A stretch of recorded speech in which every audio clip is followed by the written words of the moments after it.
Kabupaten Deiyai kini memasuki babak baru dalam dunia pendidikan anak usia dini. Implementasi kurikulum merdeka di tingkat PAUD menandai sebuah langkah maju yang signifikan dalam upaya meningkatkan kualitas pembelajaran anak-anak di daerah ini. Bayangkan, anak-anak di Kabupaten Deiyai belajar dengan penuh semangat, mengeksplorasi potensi mereka secara maksimal, dan tumbuh menjadi generasi emas masa depan. Itulah visi yang ingin kita wujudkan melalui penerapan kurikulum merdeka di seluruh satuan PAUD di Deiyai. Kurikulum merdeka hadir sebagai angin segar bagi dunia pendidikan PAUD di Kabupaten Deiyai. Dengan fleksibilitas dan relevansi yang tinggi, kurikulum ini diharapkan dapat memberikan manfaat yang optimal bagi perkembangan anak, baik dari segi kognitif, sosial, emosional, maupun fisik. Dalam keragaman budaya dan alam yang kaya di Kabupaten Deiyai, kurikulum merdeka hadir sebagai wadah yang memungkinkan anak-anak belajar sambil melestarikan nilai-nilai lokal. Dengan demikian, pembelajaran menjadi lebih bermakna dan relevan bagi kehidupan sehari-hari mereka. Assalamualaikum warahmatullahi wabarakatuh. Koyau, salam dan bahagia Bapak Ibu guru hebat. Perkenalkan, nama saya Ulfa, saya dari TK Yapis As-Siddiq WGT Kabupaten Deiyai, Papua Tengah.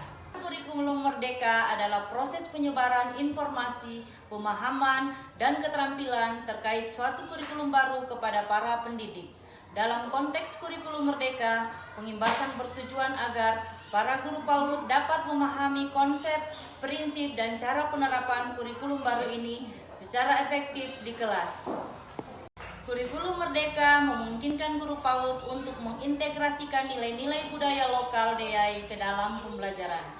Hal ini akan memperkuat identitas anak dan meningkatkan rasa bangga terhadap budaya sendiri.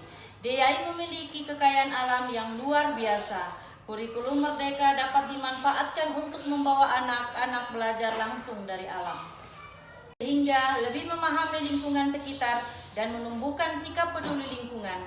Baiklah, mari kita simak video pengimbasan implementasi kurikulum merdeka di PAUD-PAUD yang ada di Kabupaten Deiyai. Koyau. Tentang kurikulum merdeka untuk PAUD. Nah, apa yang diketahui mengenai kurikulum merdeka jenjang PAUD? Kurikulum merdeka PAUD adalah sebuah pendekatan pembelajaran yang memberikan kebebasan dan fleksibilitas yang lebih besar bagi guru dan anak-anak dalam proses belajar. Artinya apa di sini? Kurikulum merdeka itu memberi kebebasan kepada sekolah untuk menentukan tema atau topik yang digunakan selama kurun waktu 1 tahun atau 2 semester. Kira-kira apa sih yang mau dibuat? Kalau kurikulum merdeka kemarin itu kurikulum 13 semuanya temanya itu seragam. Di Jakarta biasanya bulan Juli pas masuk sekolah tema diri sendiri. Aku, lingkunganku, terus sekolahku. Kurikulum merdeka sudah tidak pakai seperti itu. Terserah mau dibuat temanya seperti apa yang dekat dengan lingkungannya anak, yang kira-kira memang karakteristik sekolahnya seperti apa yang kita pakai temanya, kita buat sendiri temanya. Jadi bukan pakai tema nasional atau tema yang beragam. Nah, di dalam kurikulum merdeka sendiri ada struktur kurikulum merdeka. Yang pertama intrakurikuler, kemudian yang kedua P5, dan yang ini bukan intrakurikuler, yang terakhir ini ekstrakurikuler. Apa sih intrakurikuler? Yang Bapak Ibu sudah laksanakan di dalam setiap harinya, pembelajarannya itu namanya intrakurikuler. Sedangkan P5, proyek penguatan profil pelajar Pancasila, itu yang menjadi ciri khas di kurikulum merdeka. Ada yang biasa mungkin dengar P5 sudah tahu, Pancasila untuk yang P3-nya. Intrakurikuler ini apa sih? Ini yang dilaksanakan setiap hari, umpamanya mungkin menggambar, mewarnai, menempel, itu namanya kegiatan intrakurikuler. Sedangkan P5 ini merupakan proyek project artinya apa? Di dalam satu tahun, kurun waktu 1 tahun itu untuk TK itu hanya 2 tema saja. Tema besar untuk TK tuh ada 4, nanti ada di dalam situ. Nah, kemudian yang untuk